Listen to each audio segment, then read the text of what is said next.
This is the latest in running and endurance headlines with Pace Per Mile News and Lisa Knight.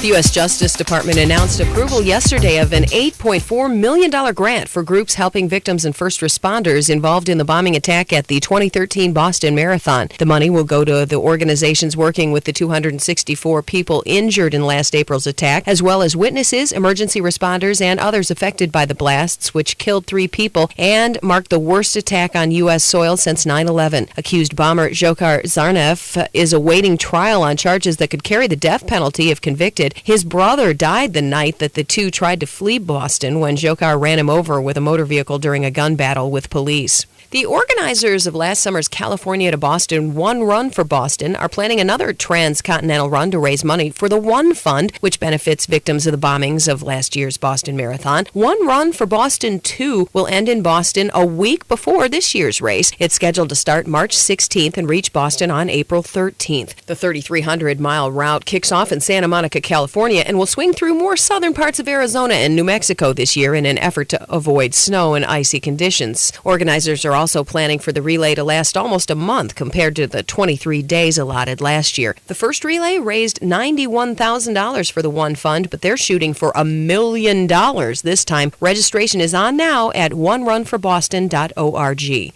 The Chevron Houston Marathon takes place this weekend. Both the marathon and the half marathon will start on Congress Avenue downtown at 7 a.m. on Sunday. Organizers are expecting around 25,000 runners to participate. And calling all musicians, the Rock and Roll Raleigh Marathon and Half Marathon is looking for bands to play at their April 13th inaugural event. Officials with the music-themed race are looking for family-friendly performances to entertain the more than 8,500 expected runners. Bands will set up all along the 26.2-mile course to help motivate competitors and pump up the crowd there to cheer them on. Interested bands must have at least 2 original or cover song recordings, a band biography, and a high-resolution digital promotional photo. You can apply online at solutionsaz.com. Marathon and half marathon registration is also still open to runners and walkers of all skills. That's Pace Per Mile News for Tuesday, January 14th, 2014. I'm Lisa Knight.